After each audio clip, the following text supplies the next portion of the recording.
आज आपको एक कहानी सुनाता हूँ और मेरा पक्का विश्वास है कि कहानी आपको बहुत अच्छी लगेगी। और वो कहानी अच्छी लगे तो मेरा अनुरोध है कि वो आप अपने परिवार में भी उस कहानी को सुनाएँ और अपने मित्रों को भी सुनाएँ। और इससे आपको लगेगा कि आपके परिवार में एक पारिवारिक मूल्यों की बढ़ोतरी हुई है। कहानी मोटिवेशनल है, आपको भी अच्छी लगेगी। तो कहानी है कि एक बार मेरे मित्र की 50वीं शादी की सालगिरह थी। 50वीं शादी की सालगिरह आमतौर पे भारत में सब लोग मनाते हैं और बड़ी खुशी के साथ मनाते हैं, बड़े उल्लास के साथ मनाते हैं। तो शादी की 50वीं सालगिरह थी। तो सब मैं जयपुर गया, तो जयपुर में शादी की सालगिरह में उन्होंने मुझको निमंत्रण दिया था। तो मैं स्वाभाविक रूप से गया वहाँ पर और पत्नी मेरे साथ थी, तो हम दोनों गए। तो वहाँ जयपुर में जब मैं पहुँचा तो मेरे पास फ़ोन आया। तो मेरे एक मित्र हैं जो अमेरिका से जयपुर घूमने आए हुए थे। तो उनको पता चला कि मैं जयपुर में हूँ, तो उन्होंने कहा कि मैं आपसे मिल लेता हूँ। तो मैंने कहा क्यों नहीं, मैं तो जयपुर ही आया हूँ, तो आप भी आ जाओ। तो वो उन्होंने पता पूछा, तो फिर मैंने उनको बातों-बातों बताया कि मेरे एक मित्र हैं, जिनकी शादी की आज 50वीं सालगिरह है। उन्होंने बड़े उनके लिए बड़ा शौक लगा, तो वो अमेरिकन थे, तो 50 साल हो गए शादी को। पहले पहले तो वो पूछे, मैंने कहा हाँ, 50 साल हो गए शादी को। उसने कहा मतलब उनकी ये पहली मैंने कहा पहली शादी है और ये आखिरी शादी, उसके बाद वो कभी शायद दूसरी शादी करने का कोई विचार भी नहीं है उनका। तो ये 50, उन्होंने कहा मैं उनसे मिलना चाहता हूँ, देखना चाहता हूँ। मैंने कहा आ जाओ, क्या बात है, इसमें क्या बात हो गई। तो मैंने अपने मित्र से ही पूछ लिया कि ऐसे-ऐसे एक मित्र हैं वो जो आपकी शादी की सालगिरह है उसमें शामिल होना चाहते हैं। तो वो आए, आकर के पूरा जैसा माहौल होता है आजकल, कुछ पाश्चात्य तरीके से, कुछ देसी तरीके से, है ना? कुछ पूजा पद्धति से, कुछ केक का काट कर, अब वो बच्चों का जैसा पूरे परिवार का माहौल था, पहले वहाँ पर सुंदरकांड का पाठ हुआ, उसके बाद फिर प्रसाद, भोजन ये सारा कुछ हुआ। उसके बाद उन्होंने केक भी काटा और केक काट कर के सालगिरह मनाई। और तो वो जो मेरा मित्र था वो ये सारी स्थिति को देखता रहा।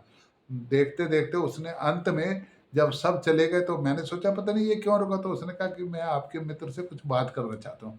तो मैंने कहा आज तो संभव नहीं होगा, तो कल मिल लेंगे। मैं कल भी रुका हूँ। तो कल तय हुआ कि सवेरे 10 बजे मित्र से मिलेंगे। तो वो सही समय, क्योंकि समय का पालन हमारे भारतीयों की तरह हम साधारणतः 10 को साढ़े 10 समझते हो, लेकिन वो 10, मेरे को पता था कि वो 10 बजे आएगा और मेरी भी आदत है 10 बजे। तो वो 10 बजे सही समय पर पहुँच गया। मेरे मित्र भी तैयार थे, कहीं जाना तो था नहीं, सेवानिवृत्त है। तो वो भी यूनिवर्सिटी से सेवानिवृत्त हैं, तो कहीं जाना था नहीं, तो अपने घर पे बैठे थे। तो वो आ गए। उन्होंने कहा, "आपकी शादी को 50 साल हुए?" उन्होंने कहा, "हाँ।" तो उन्होंने कहा, "50 साल हो गए तो आपको प्यार कब हुआ? मतलब लव कब हुआ आपको? मतलब शादी से कुछ साल पहले तो आपको परिचय हुआ होगा ना?" "नहीं, कोई परिचय नहीं।" तो उन्होंने पूछा, "आपकी शादी कैसे?" कहते, "करीब मेरे पिताजी ने बोला कि तेरी इनके साथ शादी होनी है। मैंने तो शादी से पहले लड़की को देखा भी नहीं था और ना लड़की ने मेरे को देखा था। हम तो तभी आपस में, और आपस में तो हम फेरों में थोड़ी बहुत झलक नज़र आई थी और फेरों के बाद हम लोग आपस में बैठे थे। आप उसके बाद फिर हमारा परिचय शुरू हुआ।" और तो कहते आपको प्यार, कहते प्यार तो अभी 2-3 साल पहले से होना शुरू हुआ है। कहते मतलब शादी के 50 साल हो गए और आप कह रहे हो कि प्यार अभी 2-3-4 साल पहले से शुरू है।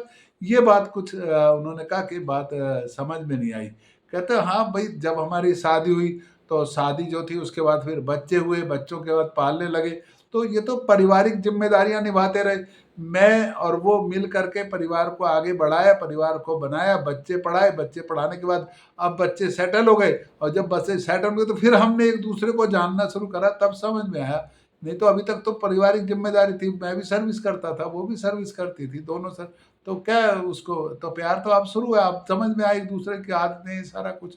और वैसे भी हमारे यहाँ हमारे व्यक्तिगत संबंधों की इतनी महत्ता नहीं है, जितनी महत्ता हमारे पारिवारिक संबंधों की। हमारे यहाँ शादी का मतलब व्यक्ति से व्यक्ति का संबंध नहीं है, हमारे यहाँ शादी का मतलब कुटुंब से कुटुंब का संबंध और परिवार का परिवार से संबंध, रिश्तेदारों का रिश्तेदारों के साथ संबंध। हमारे यहाँ ऐसा नहीं है कहीं जाए और जाके मैं इससे प्यार करता हूँ तो मुझे प्यार है, ना ऐसा कुछ नहीं है। हमारी दोनों रिस्पॉन्सिबिलिटीज है, हमारी जिम्मेदारियां हैं एक दूसरे के प्रति। इस समाज की बढ़ोतरी के लिए, ब्रह्मा जी का काम करने के लिए, इस कुटुंब को, परिवार को आगे बढ़ाने के लिए हम ओथ लेते हैं, बकायदा हम 7 वचन भरते हैं, फिर 7 फेरों के साथ साथ 7 वचन भी लेते हैं, और वो सारे वचनों पर विस्तार से उन्होंने उनको समझाया। तो वो बड़े आश्चर्यचकित हो गए कि इतना मजबूत गठबंधन आपके यहाँ होता है, तो फिर तो स्वाभाविक है कि ये तो कंसेप्ट ही अलग है। उन्होंने कहा बिल्कुल कंसेप्ट अलग है, आपके यहाँ डाइवर्स होता है, हमारे यहाँ डाइवर्स नहीं होता। हमारे यहाँ तो क्योंकि कुछ है, ये तो ऐसा कुछ है ही नहीं ना हमारे यहाँ डाइवर्स। हमारे यहाँ तो रिस्पॉन्सिव, जब जिम्मेदारी निभाने की बात हो तो जिम्मेदारी से जो भागेगा वो कायर कहलाएगा। तो बाई हुक एंड क्रुक हमें तो रिस्पॉन्सिबिलिटी निभानी है ना, जो बच्चे पैदा करे हैं, जिनको पाला है पोसा है, उनकी रिस्पॉन्सिबिलिटी है। इसीलिए हमारे यहाँ तो पितृ ऋण, जो पिता का ऋण जिसको बोलते हैं, कि भाई जैसे हमको हमारे माँ बाप ने पाला है वैसे हम अपने बच्चों को पालते हैं। तो ना तो हम बच्चों के ऊपर कोई एहसान कर रहे हैं, तो ये तो हम जो हमने समाज से लिया है। अच्छा, एक और बात है ना कि हमको पालने के लिए तो कोई एक हम खुद तो पल ही नहीं गए। जैसे आजकल नई वो चली है ना कि मेरी भी तो कोई जिंदगी है। भाई हमारे यहाँ ऐसा कोई कंसेप्ट है नहीं कि मेरी भी कोई जिंदगी है। हमारे यहाँ तो हमारी सबकी सामूहिक जिंदगी है।